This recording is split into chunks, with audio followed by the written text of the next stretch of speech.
Welcome to Griffith Alumni Extras, where we continue a discussion already started through other initiatives we have in our community, like webinars, blogs, or our remarkable alumni podcasts. Before we commence today, I do want to acknowledge the traditional owners upon the lands on which we are all gathered and pay my respects to elders past, present, and emerging. My name is Bridget French. I'm the Senior Alumni Relations Manager here in the Griffith Advancements team, and today's conversation follows our recent self-leadership webinar presented by Master of Public Health alumnus Mel Kettle. For those of you who joined the webinar or watched the recording, you'll recall there were a number of questions we weren't able to answer in the time allocated, so we're so thrilled that Mel can join us again today so that we can explore those final questions on how we can invest in self-leadership and learn to stop surviving and start thriving. Mel, thanks so much for joining us again today. Oh, thanks for having me back, Bridget. It's great to see you again, and I love this conversation, so let's get into it. Well, so do we, and which is why we were just inundated with questions on the day. So we want to thank you all for posing questions throughout the webinar. And when we looked at the questions, we were able to really group them into a number of themes for the ones that weren't answered. So Mel, let's start with a really big one, and that is trying to identify our own values and purpose. We had a number of people ask the question, how do I identify my own purpose and values in life? Yeah, that's something that is really difficult to do for many people. Like some people, I think, are born knowing what their purpose is. Personally, I was not one of those people. And the other thing to remember is that your purpose can change as you go through life. Like your main purpose in your 20s could be very different from your main purpose in your 40s and your 60s. One of the questions I like to ask myself when I'm trying to think about what's my purpose is what gets me up in the morning, what lights my fire, and then what keeps me awake at night. And I think if you reflect on those three things, then that can help you work out what's really important to you and something that could become your life's purpose. I think it's also really important to remember that not everybody will have a life's purpose, and that's completely okay. So if you're scrambling around thinking, I should know my purpose and I don't, please don't beat yourself up about that because you're not the only person.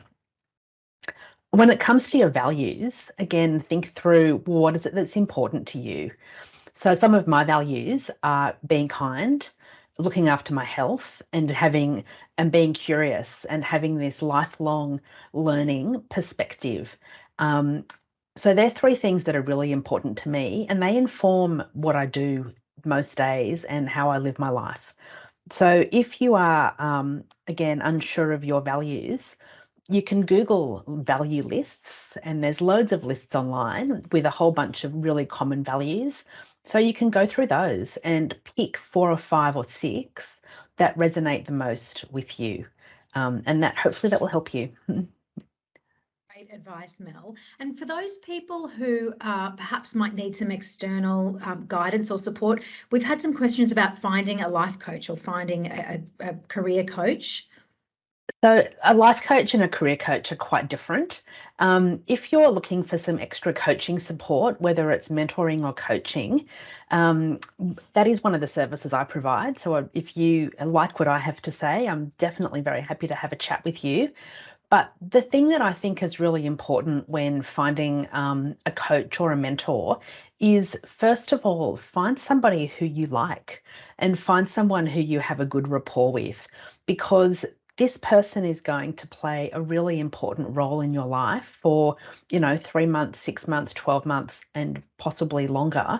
So if you don't have that good rapport and you don't like them, then you're not going to easily be able to trust them in a way that it's required to have a really solid coaching relationship with someone. I think if you are looking for someone, then ask your friends and ask your network and ask your colleagues, because they might have somebody who they know, or they might have somebody who they work with who they're happy to recommend. And just finally, don't think that you have to say yes to the first person who you approach. I know I've had many coaches and mentors in my life, and some of them have been absolutely brilliant, and one or two who shall remain nameless got the sack very quickly because it was pretty clear to me that we weren't a good fit for each other. Yeah, absolutely. And that fit is so important. Someone that's going to be, in your corner. So fabulous. Thanks, Mel. Moving on to our next theme, we had a lot of questions around boundaries and how we set boundaries, people getting pushed back for the boundaries that they're trying to set. How can we implement some good strategies around boundaries in our personal and professional life? So managing workload as well as things at home. It can be really hard to create boundaries when there's people around you who expect you to say yes to everything they want from you.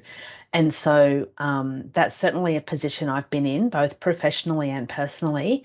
And if you're a people pleaser, it can be even more difficult to say no to people, to prioritize yourself first. When it comes to setting boundaries, think about what is really important to you. What are your core priorities in life? Now, for most people, when I ask, what are your priorities? The answers are things like my kids, my family, my pets, my health. Sometimes it's work, depending on where you are in your life and whether you own your own business or whether you're an employee. But think about what is it that is most important to you. And then think about every time you say yes to doing something for somebody else, what are you sacrificing or what are you giving up for yourself personally? So if you're always being asked to work longer hours, what does that mean for your time with your family, time with your kids, time to look after your health? If you're constantly being asked to go to family events that you don't want to go to, what does that mean in terms of, saying yes? Are there ways you can compromise? It can be really difficult to say no to your boss. So one of the questions you can ask if you're constantly being overloaded is to say, I've got all these different things that I've been told are all a really top priority. Can you please let me know what your core priorities are so we can, go through the list of jobs that you've got me to do and so I can understand what needs to be done first. That can Great sometimes advice. help with the work pressure situation. Great advice and a really non-threatening way to sort of manage those above you, because I think workload is so huge for so many of us. So that's really great advice. The other piece of advice, just sorry to interrupt, No, before we go on, is if you're starting a new job, then start as you intend to continue. So I'll never forget years ago, I had a new staff member and she said to me every night in that first week, she was out of the door at about 5:30, which was our normal time to finish. In fact, 5 o'clock was our normal time to finish. And she left at 5:30 every afternoon and said, I have commitments most afternoons and most evenings. And whether she did or not, I actually didn't know and didn't really care. But I was so impressed that she set the scene in that first week. I'd had jobs in my first week where I worked 80 hours. And so that then became the expected norm that I would frequently work 80 hours. And I'm sure there's no surprises for guessing what happened to me after a few months of doing a lot of 80-hour weeks. yes, So, start as you intend to continue if you're starting a new role. absolutely. And great advice for, boundary setting. I think I can definitely relate to those things. And almost like forming habits as well. We had a question around habits, someone that feels like they're self-aware and they have a lot of motivation, but they're trying to implement habits to improve actually taking action. So do you have any advice around forming habits or breaking habits? Oh, habit forming is so interesting. There's some really good books on forming habits and creating habits. One of my favorites was written by BJ Fogg. Can't remember what it's called. Sorry, but if you Google BJ Fogg, you'll That's find okay. it.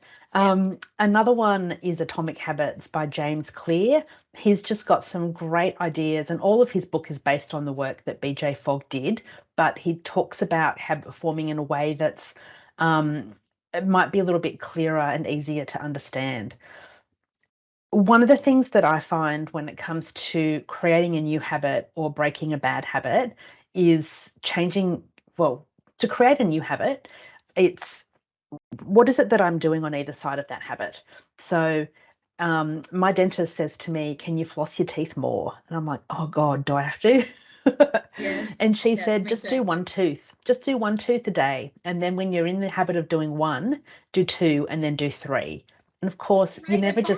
you're never just gonna do one though. If you've Yeah. got the floss out, you're going to do at least half of your teeth until you Yeah. get bored. But I do it, and she said to me, do it before you clean your teeth. So, because she said, after you've cleaned your teeth feel fresh and clean, and you don't see the need to floss. Yeah. So she said, do it first and then clean your teeth. And I thought, oh, and that actually works. And it's worked. It's working, Amazing. sort of. I've got a way to go. That's so true because they have to be sort of incremental and sustainable. So Yeah. Yeah. fabulous, But fabulous. the other thing is keep the floss on next to your toothbrush. So you look at your toothbrush and go, oh, there's the floss. I better do that first. So make it easy. Yeah. The other thing that I find can be really helpful with building a new habit or finding motivation is to tell somebody, have an accountability partner. So if you're wanting to do more exercise, then is there somebody you can exercise with who you'll create that habit with, or somebody who might already have that habit that you can tag along with, so that you're not letting somebody else down? And Yeah. then if one of the things that I find a lot of people want to do, me included, is break some bad habits.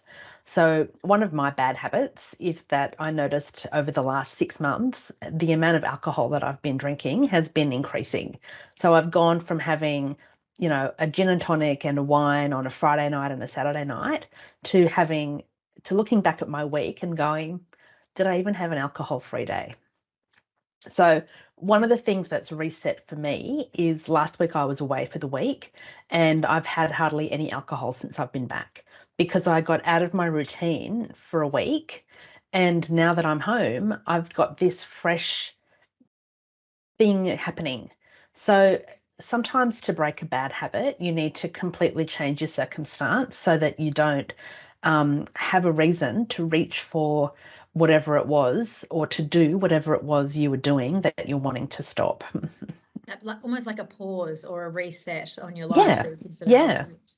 Well, yeah. that leads perfectly into the next sort of theme, which is around priorities and saying no and self-care. And I know you devote quite a lot of this in your book, and it's a great read, Mel's book, Fully Connected. We've had a lot of questions around uh, defining new priorities. So what questions do you ask yourself when reflecting or considering new priorities, and how we say no to things so that we can prioritize self-care? So saying no to extra hours at work so that we can, do something for ourselves. How do we manage people's opinions around that? How do we say no? How do we have the confidence to say no and really make sure our priorities are number one? That's a big question. I think the first thing is to be clear on what your priorities are. And if you're not sure, then maybe make a list of all of the things in life that are important to you and maybe that you want to achieve. And then think about what is it that you need to do in order to spend more time doing what's important to you and taking the necessary action so that you can achieve your goals. Um, Yeah. when it comes to, I'm just trying to remember everything you said there. When it comes to saying no to people whose opinions matter to you, Yeah. why do they matter to you? Who are these people whose opinions do matter to you? And if saying no to those people causes offense to them, then is that not a sign that maybe your opinion doesn't matter to them as much as theirs matters to you? Yeah. So think about the relationships that you have with the people who you're saying no to and what their response is when you do say no. The other thing about saying no is there's ways of saying it in a way that makes the person you're saying no to not feel that they've been neglected or hardly done by.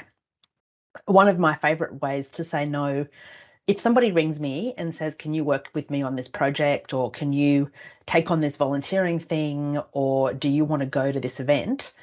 And I don't want to, then one of the ways that I say no is to say, that sounds really interesting.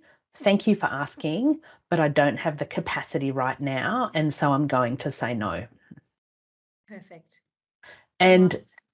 it's good, isn't it? I can't remember who told me that, but I use it all the time. And it's just a gracious way of saying no instead of get nicked, no way. Yeah. Yeah. Um, and I think when it comes to work, because that's often a place where so many of us do have issues saying no, particularly if it's your boss or a colleague that you highly respect who's asking, is showing some vulnerability and saying I've got too much on right now, or I've got all these things. I'd love to say yes to this, but if I say yes to this, then I need to say no to something else. And if it's your boss who you're having this conversation with, then get them to make the decision about what you could take off your list to put something that they want on it. Absolutely. Absolutely. And it's not always easy, is it? It's not But always I'm easy. sure It it's is something not. that if you start doing it will become easier the more you do it. Yeah. And, at the end of the day, this is an unpopular opinion, but sometimes if you have a boss who really doesn't listen when you say that you're exhausted and overwhelmed, maybe it's time to find a new job. Yeah. Yeah. And there's no shame in that, particularly if you are completely at your wit's end. Yeah. Sometimes it is easier to just, you know, down tools, look for something else, and then move on. Yeah. Absolutely. And that's Mm, absolutely prioritizing self-care, isn't it? absolutely. Mel, can Yeah. you touch on, the notion of self-care and how important that is, and how we can carve out time for that? Mm. A couple of years ago, I decided that my number one priority when it came to self-care needed to be sleep. I was getting 5 or 6 hours a night. I was traveling a lot. I had a lot of late nights. I had a lot of early flights. And I was not even remotely close to bringing my best self anywhere because I was exhausted. Because I wasn't sleeping well and I was tired, I was making really bad decisions around exercise and food.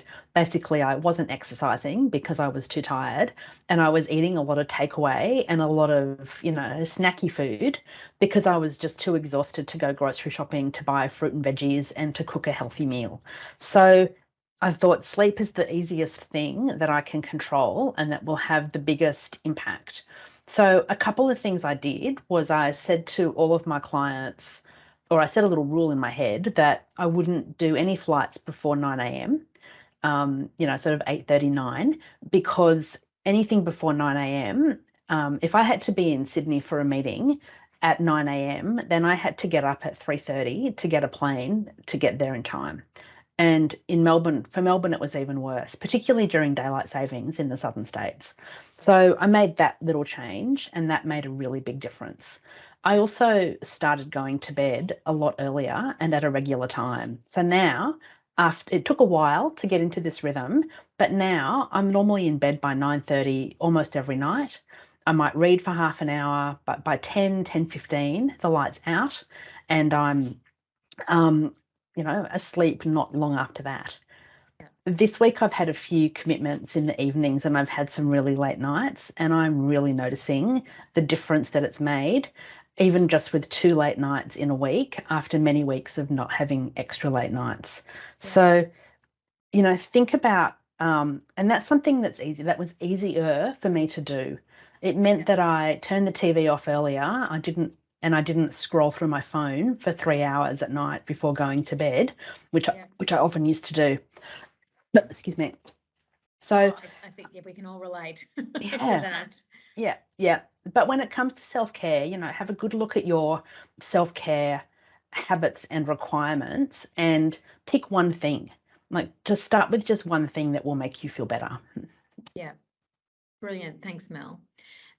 The final theme that I do want to talk about, it is quite a big one. We had a number of questions around self-worth, and feeling anxious about what people think of you. And you've sort of touched on that, in terms of this, our ability to say no, but people feeling anxious about what people think of them, people struggling every day with their sense of self-worth, and which affects their their performance on a day-to-day basis and their effectiveness in business, and consistently talking themselves out of self-care because they don't feel worthy. It's a big topic. Do you have any comments on that side of things? I have so many comments on this. I think the first thing to remember is that you are absolutely worthy. And anyone who tells you you are not can just get in the bin. And if you have people in your life who make you feel less than, then think about how can you get rid of them from your life. Now, that's often easier said than done. There's been people in my life who have made me feel pretty crappy at times. And, for various reasons, because of the type of relationship I had with them, it wasn't easy to get rid of them. But you can lessen the amount of time you spend with those people. Yes. The other thing is we need to get over this notion that taking time for self-care is selfish. If you don't take the time for self-care, then there's no way that you're going to be able to care as much as you might like to for the other people in your life, whether it's your partner, your kids, your work colleagues. If you've got things that you're wanting to do that are really important, like studying or, getting that next promotion, then the more you take time to look after yourself, and by doing things like getting enough sleep, eating the right food, spending time with people who lift you up, doing things you love, making time for exercise, and really importantly, taking time out every day to rest.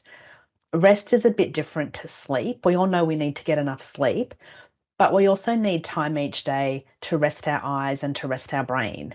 And so if you're spending your entire day at a desk staring at a computer, please make sure that at least 5 minutes of every hour you've stepped away from your computer and you've, you know, walked to the kitchen to make a cup of tea, or walked outside for a bit of fresh air, or even just walking to the printer to pick something up will give you that little micro break that's really important for your brain to help it recharge. Yeah, brilliant. And I think we can all relate to that. So getting away from that mindset is can be gradual and takes a lot of work. Yeah, it definitely can. My number one piece of advice is to spend time doing things that you love. So find something that you can do every day that brings you joy and that you love. And Yeah. it might be as simple as sitting in the sun with a cup of tea in the morning before anybody else in the house wakes up. It might be going for a walk on your own. It might be having a conversation with a friend who lifts you up. One of the things that I love doing is reading a novel for half an hour before I go to bed at night, because that helps me wind down from the day, and it's something that I look forward to all day. So even if my day is just atrocious, I know that at the end of the day, I'm going to go to bed with this book that I love. And that Brilliant. is something to look forward to. Yep. Yep. Oh, that's wonderful, Mel. Thank you. And it's interesting that all these things are so interconnected, aren't they? Yeah, they are. Realizing your priorities, setting up your values, saying no, self-care, being self-aware. It is also interrelated, and you give such tangible, easy to apply advice that we can all sort of do in our day-to-day lives. I am reading Fully Connected at the moment, and it is just such a great read. And you go into it all pretty much in your book in a lot more detail. I do. I am thoroughly enjoying every word of it. So thank you for writing this. It's so accessible and easy to apply. So thank you very much. Thank you so much for taking the time today to answer those unanswered questions. I think we've covered everything, but I would encourage everyone to connect with Mel via LinkedIn or her contact details, which you should all have. Check out her book. And until next time, Mel, it's been a pleasure. Thanks so much, Bridget. And yes, if I can help with anything, please do get in touch. Thanks, everyone.